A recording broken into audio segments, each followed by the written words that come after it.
एक बार कीनाराम जी गिरनार की यात्रा करके रामगढ़ वापस आए थे और तब तक रामगढ़ में एक विशाल कुटी बन चुकी थी और इस कुटी पर उस समय एक अवधूतनी निवास करती थी। बाबा कीनाराम उन्हें प्यार से माई राम कहते थे। इस कड़ी में वो बैठकर बड़ी देर तक साधनारत रहे और जब उन्होंने आँख खोला तो उनके पास भक्तों का एक हुजूम लगा हुआ था।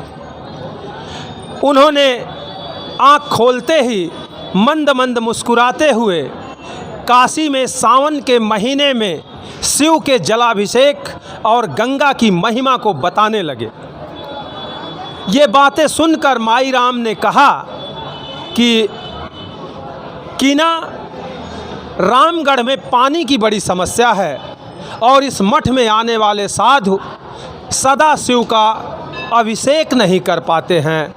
अगर यहाँ एक कुआं खोदा जाता तो बड़ा अच्छा होता। माई राम की बातें सुनकर बाबा कीनाराम मुस्कुरा दिए और दोनों हाथ हवा में उठाकर उन्होंने मन में कुछ बुदबुदाया।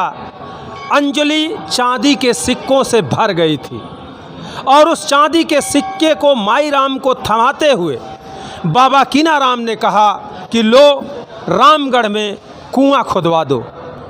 फिर क्या था, बाबा का आदेश पाते ही खनिक बुलाए गए और माई राम ने एक अलौकिक कुएं का खुदाई शुरू करवा दिया। आज मैं उसी चमत्कारिक कुएं को आपको दिखाऊंगा जिसे बंधवाने के लिए लाखौरी ईंटें मंगवाई गई थी। लाखौरी ईंटें पतली होती हैं, 8 इंच चौड़ी होती हैं और लगभग 11 इंच लंबी होती हैं। उन लाखौरी ईंटों से ये कुआं बंधवाया जाने लगा, लेकिन बीच में ईंटें कम पड़ गईं और कुएं के बांधने का काम रोक दिया गया। राजगीरों ने माई राम से कहा कि अब ईंटें हमारे पास नहीं हैं, इसे बांधने के लिए और ईंटों की आवश्यकता पड़ेगी। यह संदेश जब बाबा कीनाराम को पता चला, बाबा ने कहा कि गांव का गोहरा किस दिन काम आएगा। गोहरा यानी गोबर के उपलों को, कंडों को जो सुखाकर घर में ईंधन के लिए यूज किया जाता है, उसे गोहरी या गोहरा कहते हैं। बाबा ने कहा ये कुआं रामगढ़ का नहीं बल्कि राम का बन रहा है, इसलिए अब इसमें ईंटों से बंधाई नहीं होगी, रामगढ़ के गोहरे इसमें लगेंगे। आइए मैं उस चमत्कारी कुएं को दिखाता हूँ जो रामगढ़ में गांव वालों के द्वारा बनाए गए गोहरों से बांधा गया था और बाबा का ऐसा प्रभाव है, तब से ये कुआं कभी इसमें जल कम नहीं हुआ। और ये आप देख सकते हैं कि बहुत ही अच्छे तरीके से इसका रख रखाव है। इस कुएं में चारों दिशा से पानी निकाले जाते हैं और चारों दिशाओं से निकाले गए पानी का स्वाद अलग अलग होता है। पूरब, पश्चिम, उत्तर, दक्षिण, आप जिस भी दिशा से पानी निकालेंगे सबका स्वाद अलग अलग होता है।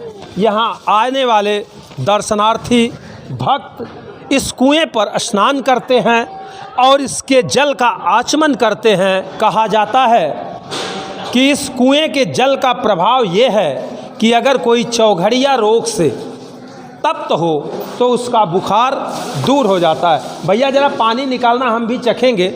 ये उत्तर दिशा का घाट है कुएं का और हमारे एक साथी जो यहाँ हैं वो पानी निकाल रहे हैं।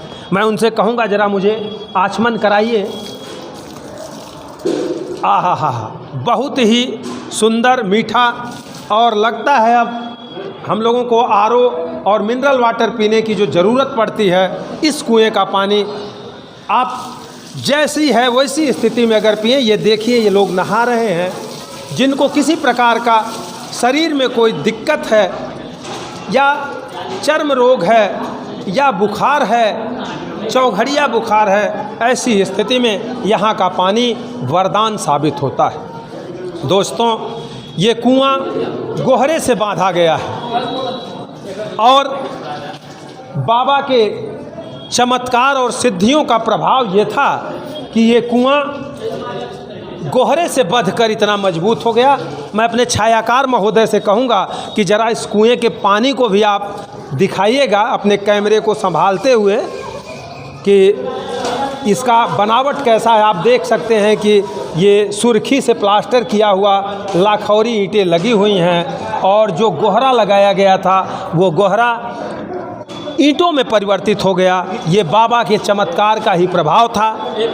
और अब हम यहाँ आपको दिखा सकते हैं कि कितनी ज़्यादा तादाद में लोग यहाँ आते हैं। क्या महिला, पुरुष, बच्चे, बूढ़े सभी आते हैं और अपने रोग शोक के नाश के लिए इस पवित्र कुएं में स्नान करते हैं, कुएं के जल से, और उसका आचमन करते हैं। इसके साथ ही साथियों, बाबा कीनाराम ने इस कुएं का जब निर्माण गोहरे से करने के लिए कहा तो उन्होंने यह भी कहा कि इसके 4 घाट होंगे और 4 पवित्र नदियों के पुण्य के बराबर का जल यहाँ मिलेगा।